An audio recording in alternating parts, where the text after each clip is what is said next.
కాలంతో పోటీ పడేలా సకల సౌకర్యాలతో సరికొత్త నగరాలను నిర్మించేందుకు దక్షిణాదిలోని అన్ని రాష్ట్రాలు ఆసక్తిని చూపిస్తున్నాయి.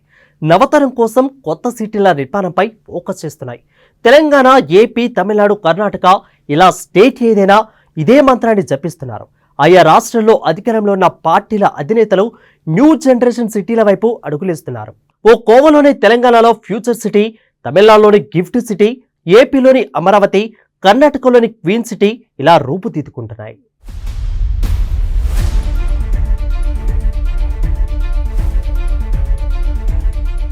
ప్రపంచంతో పోటీ పడాలంటే ఎప్పటికప్పుడు అప్డేట్ కావాలి.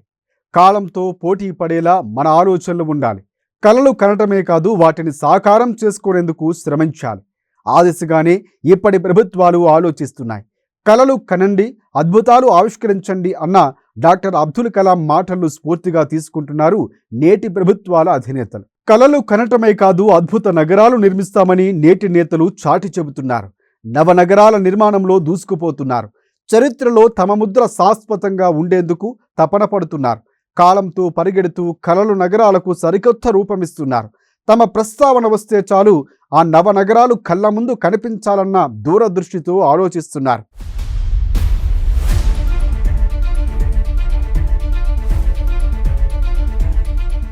దేశంలో ప్రత్యేక నగరాలు నిర్మించాలని ఆరాటపడే ప్రభుత్వాల సంఖ్య రోజురోజుకు పెరుగుతోంది. రాజధాని లేని రాష్ట్రంలో చంద్రబాబు నాయుడు అమరావతి అనే ఒక భారీ కలకని దాన్ని నిజం చేసేందుకు ప్రయత్నాలు ప్రారంభించిన తర్వాత అనేక రాష్ట్రాలు తమ రాష్ట్రంలోనూ ఒక మంచి సిటీ ఉండాలని ప్లాన్ చేసుకుంటున్నాయి. గుజరాత్లో గిఫ్ట్ సిటీ నిర్మాణం జరుగుతోంది. దక్షిణాదిలోనూ అన్ని రాష్ట్రాలు కొత్త సిటీల గురించి ఆలోచిస్తున్నాయి. కొత్త సిటీలతో పెట్టుబడిదారుల ఆకర్షణ, భూ క్రయ విక్రయాలు వేగం పెరగడంతో పాటుగా భవిష్యత్తుపై ఇక్కడి ప్రజలకు కొత్త భరోసా కలుగుతుందని చెబుతున్నారు.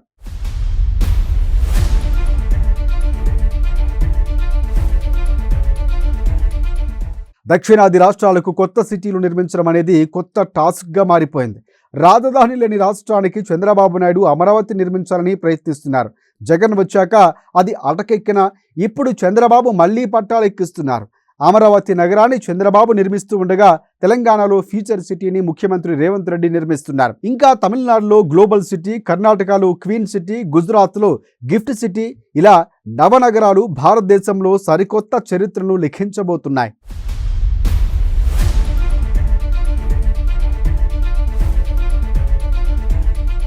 ఫ్యూచర్ సిటీగా తెలంగాణలో 4th సిటీ రూపుదిద్దుకుంటోంది. CM Revanth Reddy future city కోసం ఇప్పటికే ప్లాన్లు రెడీ చేసుకుంటున్నారు. 30,000 ఎకరాల్లో నిర్మాణం కోసం భారీ ప్రణాళికలు సిద్ధం చేసుకుంటున్నారు. మౌలిక సదుపాయాల కల్పనకు టెండర్లు పిలుస్తున్నారు. కొన్ని భూకేటాయింపులు చేసి నిర్మాణాలు కూడా ప్రారంభిస్తున్నారు. ఏఐసిటీ, యంగ్ ఇండియా యూనివర్సిటీ వంటివి ఇప్పటికే ఆయన ప్రారంభించారు. ఆ దిశగా చూస్తే ఎంతో అడ్వాన్స్డ్ టెక్నాలజీతో ఈ ఫ్యూచర్ సిటీ నవతరాన్ని ఆకట్టుకోనుంది.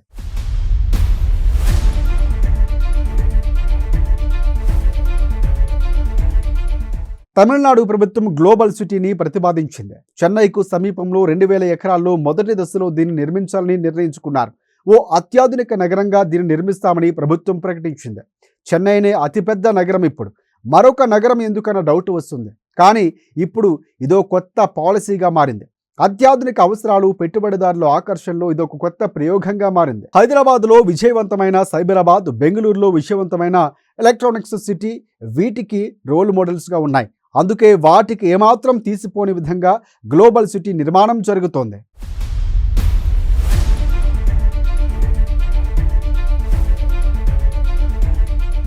కర్ణాటకలో క్వీన్ సిటీ రానుంది.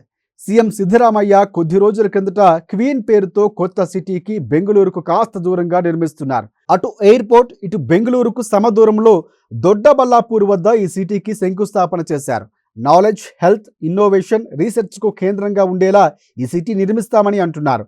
ఇందుకు సంబంధించిన కార్యాచరణ మొదలైంది.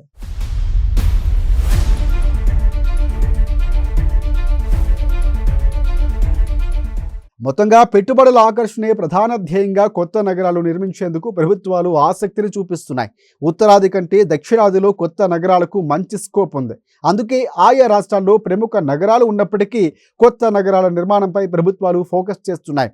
ఈ నవతరం నగరాలు రూపుదిద్దుకుంటే దక్షిణాది రాష్ట్రాలు మరింత అభివృద్ధి చెందడం ఖాయం.